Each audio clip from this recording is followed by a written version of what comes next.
Did you know that Earth today is celebrated as the planet with the most beautiful beaches in the entire solar system? But you might be surprised to learn that 3.6 billion years ago, Mars could have competed with us for this title.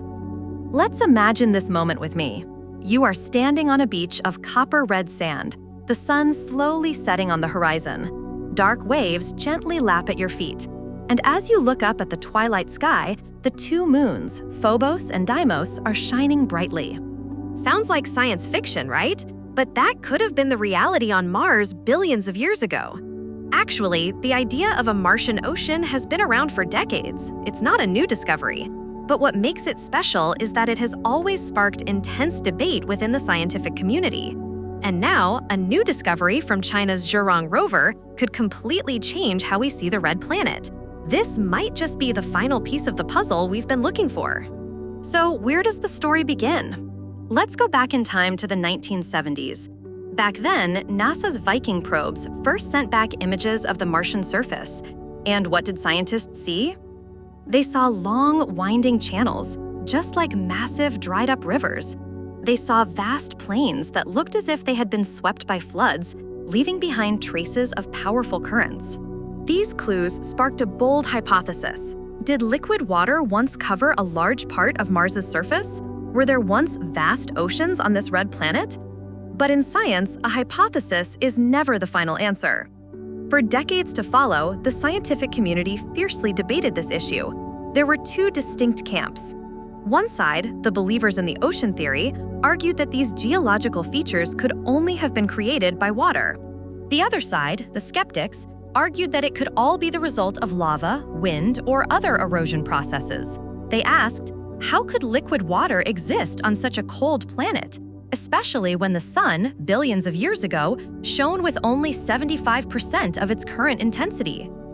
Every new piece of evidence found opened up more different interpretations. Satellite images, spectral data, climate models, all yielded ambiguous results that could be understood in multiple ways. This ambiguity led some scientists to outright reject the Martian ocean hypothesis. They saw it as an illusion, a product of the human imagination looking at vague traces. But you know, the history of science has taught us an important lesson. The harder the question, the more valuable the answer. And the Martian ocean hypothesis has persisted, patiently waiting for proof strong enough. Why is water so important? Before we go any further, I want to ask you a question. Why are we so obsessed with finding water on other planets? The answer lies right here on Earth. Water is the origin of all life as we know it. It covers more than 70% of the planet's surface and makes up to 60% of the human body.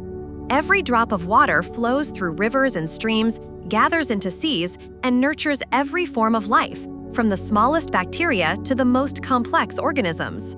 Without water, there is no life as we know it. So when scientists search for signs of life beyond Earth, the first question they always ask is there water there? The earliest evidence. And for Mars, evidence of water began to appear very early on. In 1996, a remarkable event occurred. A meteorite that fell in Antarctica was identified as having originated from Mars, and when scientists analyzed it, they found mineral crystals that could only have formed when liquid water seeped through. This discovery sent shockwaves through the scientific community. It even sparked hopes that there might be traces of microorganisms hidden inside this microorganism. But that was just the beginning. In the characteristic red dust of Mars, scientists also found minerals that could only be born in a water-rich environment. In addition, the giant polar ice caps, spanning an area equivalent to the entire United States, are the clearest evidence that the red planet once possessed an abundant amount of water. Now the question is no longer, was there water or not, but in what form did that water exist? If ice still exists today, could it have melted in the distant past to form rivers, lakes, or even vast oceans? Traces of ancient rivers. Images taken from orbit only deepened the mystery. They clearly recorded traces of ancient riverbeds, intricate networks of channels cutting across the Martian surface, just like the river systems that once flowed on primordial Earth. What's important is this. These rivers not only prove the presence of water, but also suggest that the flow existed long enough to carve itself deep into the terrain. All this evidence combines like pieces of a larger puzzle. Mars was not always as arid as it is today. There was a time when water was abundant on this planet, opening up the possibility of a past teeming with life. The coastline, where life begins. Now let me ask you a question. If you were a scientist searching for signs of life on Mars, where would you look first? The answer is the coastline. Why the coastline? When studying the origin of life, most scientists turn their gaze to coastal environments, and this is no coincidence. Theories about the formation of complex organic molecules, the precursors to life, often begin where land meets the ocean. The reason lies in the unique conditions that only a coastline can provide. First, the continuous evaporation process in coastal areas helps to concentrate organic molecules in the water. They can easily meet and combine into more complex structures, like RNA or proteins. What about in rivers? The swift currents often wash everything downstream, making it difficult for molecules to accumulate long enough to react with each other. But the coastline is completely different. Here, waves and tides both stir and retain the necessary components. It's like a natural laboratory for the chemistry of life. Second, the mineral surfaces along the coast act as microscaffolds, where chemical reactions can occur much more efficiently. On Earth, studies have shown that minerals like clay or silica have helped catalyze and promote the formation of complex organic compounds. And third, the coastal zone is a hub of various energy sources: sunlight, ultraviolet rays, heat from volcanic activity, and even the chemical gradients between water, land, and air. This diversity creates conditions for nature's endless experiments. Simply put, the coastline is like a perfect incubator where nature provides enough raw materials and energy for life to potentially emerge. So if Mars once had oceans with long sandy shores, it is those very places that could have been the starting point for microbial ecosystems. And perhaps biological traces are still there, waiting for us to discover them. The Tianwen-1 and Zhurong mission. Now we come to the most exciting part of the story. On July 23, 2020, from the Wenchang launch site in Hainan, China, launched an unprecedented ambition into the sky. It was the Tianwen-1 mission, a name full of meaning, translating to questions to heaven, encapsulating the aspiration to reach the mysteries of the universe. This was no ordinary mission. For the first time in history, China not only launched an orbiter, but also combined a lander and a rover in a single trip. 3 in 1, an incredible technological feat. After a long 202-day journey through space, Tianwen-1 entered Mars's orbit on February 10, 2021. Over the next 3 months, engineers meticulously checked every system, adjusting the orbit from the equator to the poles, preparing for the most perilous part, landing. And then, on May 14, 2021, the lander gently touched down on the surface of the red planet. A week later, the Zhurong Rover, named after the god of fire in Chinese mythology, rolled out for the first time. In that moment, China became the second country after the United States to successfully deploy a rover on Mars. Zhurong weighs about 240 kilograms, is nearly 2 meters tall, and was designed to operate for at least 93 Martian days. But like many of its siblings from Earth, it surpassed all expectations, extending its working time to hundreds of days. With 6 flexible wheels, butterfly wing-like solar panels, and a diverse suite of scientific instruments, Zhurong became humanity's eyes and ears in this remote land. But the goal of Tianwen-1 was not just to showcase technological capability. It also laid the foundation for a series of future missions, from collecting samples to bring back to Earth to a more audacious plan, a crewed mission to Mars around 2033. Utopia Planitia, the place of secrets. So where did Zhurong land? The answer is Utopia Planitia. The name may sound like something out of a science fiction movie, but this is a real and extremely special location. Utopia Planitia is a vast plain in the northern hemisphere of Mars. In fact, it is the largest impact basin in the entire solar system. At over 3,300 kilometers wide, it spans an area equivalent to all of Western Europe. Billions of years ago, a massive celestial body crashed into Mars, creating this enormous geological scar. Its immense size has led many scientists to believe that this place was once a bowl filled with water, an ancient ocean. Actually, this isn't the first time humans have set foot, or rather set machine, in this area. Nearly 45 years ago, NASA's Viking 2 probe also landed on the northern edge of Utopia Planitia. But at that time, technology was too limited, and the data collected was not enough to resolve the debate. It wasn't until 2016, when NASA announced the discovery of a huge amount of subsurface ice here, equivalent to the volume of water in Lake Superior in North America, that attention truly focused on this plain. If there was once an ocean beneath that ice and sediment, then this is the ideal place to study the ancient climate, as well as to hunt for traces of any remaining microbial life. That is why Tianwen-1 and Zhurong were sent here, turning this place into a natural laboratory to answer the biggest question: did Mars once have an ocean? The flat terrain, rich in sediment, and protected by a layer of subsurface ice all make Utopia Planitia a prime candidate for research. If traces of an ancient shoreline do exist, then this is the place that holds the most important pages in the climate diary of the Red Planet. Zhurong's scientific arsenal. To unravel the mysteries of Utopia Planitia, Zhurong is equipped with 13 scientific instruments divided into 4 main groups, turning it into a complete mobile laboratory. First and most importantly is the ground-penetrating radar system, eyes that can see up to 100 meters deep below the surface. By transmitting radio waves into the ground and receiving the reflected signals, the radar helps to map the subsurface structure, layers of sediment, sand, ice, or any unusual boundaries. This is the key tool in the hunt for traces of the ancient coastline. Second, Zhurong carries spectrometers and chemical analysis instruments. The infrared spectrometer and laser-induced breakdown spectrometer allow it to identify the mineral composition of rocks and soil, determining whether they formed in a dry or wet environment, or if water was present.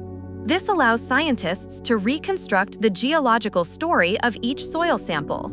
Third, a diverse camera system helps with navigation and guidance, while also capturing detailed terrain images. Notably, Zhurong also carries a wireless selfie camera that can be placed on the ground to take a panoramic shot of the rover, creating iconic images that affirm China's presence on Mars. Finally, it is equipped with climate and magnetic field sensors, anemometers, thermometers, pressure sensors, and detectors for the surface magnetic field and space radiation. These instruments help to better understand the current environment of Mars, a crucial factor when considering the possibility of past habitability. With all these weapons, Zhurong is like a small but brave explorer, diligently sending back precious signals to Earth. And from this seemingly dry data, a breakthrough discovery has gradually emerged. The breakthrough discovery, an ancient coastline. And now we come to the most dramatic part. Throughout its journey in Utopia Planitia, Zhurong's ground-penetrating radar continuously sent out glimpses beneath the surface. When radio waves hit the boundary between different material layers, they reflect back and are then decoded into different patterns of light and dark signals. Initially, scientists only hoped to find subsurface ice or ancient sediments, but the more they analyzed, the more they realized something astonishingly unusual. Among dozens of reflective layers, 16 layers were tilted in the same direction, with slopes ranging from 6 to 20 degrees. To understand why this is important, you need to know that on Earth, such sloped layers typically only appear in coastal regions, where waves and tides deposit sediment at a stable incline over millions of years. Located 10 to 35 meters below the Martian surface, this sloped structure, nearly 3 kilometers long, looks like the fossilized trace of a buried ancient coastline. The researchers immediately compared this data with buried beaches on Earth, and the result? It was astounding. The slope at Utopia Planitia almost perfectly matched the structure in the Bay of Bengal, one of the most dynamic coastal regions on our blue planet. This suggests that billions of years ago, this place had waves, tides, and a sediment supply system from rivers, exactly what we see at Earth's beaches today. But science needs to be rigorous. The research team ruled out all other possibilities. If created by sand dunes, the sedimentary layers would be inclined in random directions, not uniformly like this. If caused by lava flows, the slope would be uneven and much more complex. But in Zhurong's data, all signs converged on a single explanation. An ancient coastline on Mars once existed. This is not just a coincidental finding, but the most compelling evidence to date, strengthening the hypothesis that the red planet once held vast, sprawling oceans. The stubborn paradox, the faint young sun. But wait, even as the evidence for an ancient Martian coastline becomes more convincing, a major paradox still puzzles the scientific community. How could liquid water exist on a frigid planet under the faint light of the early sun? This is what is known as the faint young sun paradox, one of the toughest puzzles in planetary science. Think about this. About 3.5 to 4 billion years ago, precisely when life was emerging on Earth, the sun's brightness was up to 25% weaker than it is today. With such a meager energy source, theoretically, both Earth and Mars should have been covered in ice. Yet we know for certain that Earth had liquid oceans to nurture life. So what about Mars? If rivers and oceans once flowed on the red planet, what kept them from freezing? Many climate models have been built to explain this. Some suggest that the ancient Martian atmosphere contained a lot of greenhouse gases, like carbon dioxide or water vapor, enough to create a strong warming effect. Sounds plausible, right? But simulation experiments show that CO2 and H2O alone could not retain enough heat for long enough. So what then? Other gases like methane, ammonia, or hydrogen could be the missing pieces. But the problem is they are unstable and difficult to maintain over millions of years. Another hypothesis suggests that Mars only warmed up during short periods due to major events, like asteroid impacts or massive volcanic eruptions, that generated temporary bursts of greenhouse gases. But the question remains, were these brief warm spells enough to create the deep valleys and vast coastlines that we see?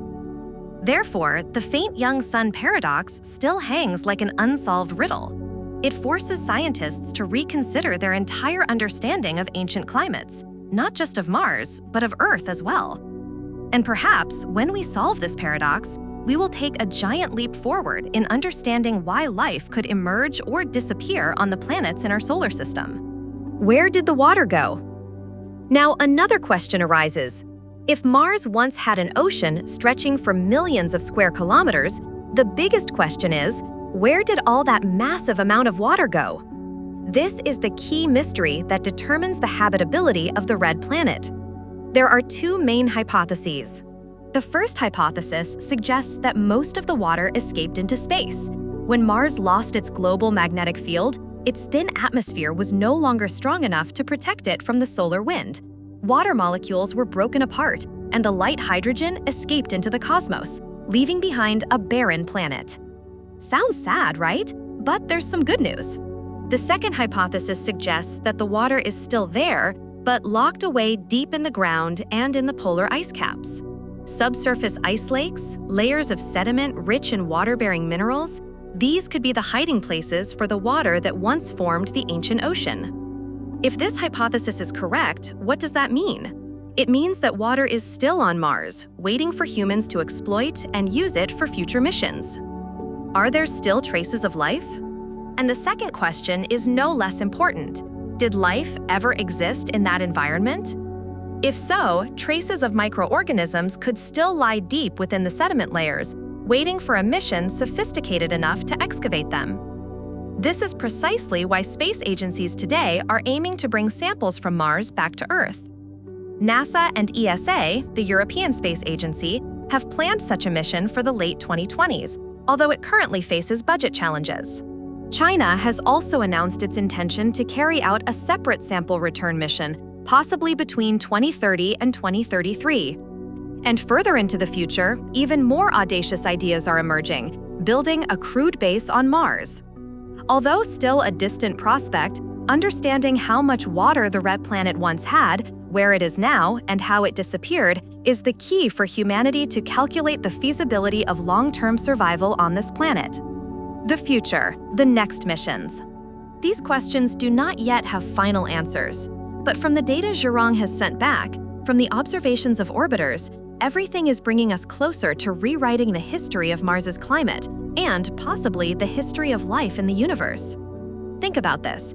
Every new piece of the puzzle we find on Mars not only helps us understand the red planet, but also helps us understand Earth itself. Mars is like a test version of what can happen to a planet with water. It shows us a different scenario, a scenario where a once vibrant planet can become barren and silent. And that is also a reminder. Earth, our green home, is not eternal either. We need to cherish and protect it. Conclusion: the story isn't over. The data that Zhurong sent back from Utopia Planitia are not just dry numbers. They are living pieces of a story that spans billions of years, a story of how Mars might once have been a world with seas, shores, and possibly even life. Although countless mysteries still await answers, from where the ocean water went to whether life ever flickered there, one thing is clear: the red planet is not as monotonous as we once thought. Each new discovery brings humanity closer to the answer about life beyond Earth. And who knows, it might also be a wake-up call for us to cherish this blue planet. Because if Mars could lose its oceans, there is no guarantee that Earth will forever keep what we have now. The story of Mars is not over. In fact, it has only just begun. And perhaps one day, when humans set foot on those red sands, we will find the final answer. Until then, let's wait and watch for new discoveries from this mysterious red planet. Because who knows, the answer to the origin of life in the universe might be lying somewhere beneath the red sands of Mars, waiting for us to discover it. Thank you for following the story of the mysterious Martian ocean. If you found it interesting, don't forget to leave your thoughts in the comments below. And if you want to explore more cosmic mysteries, please subscribe to the channel so you don't miss the next videos. See you on the next journey of discovery.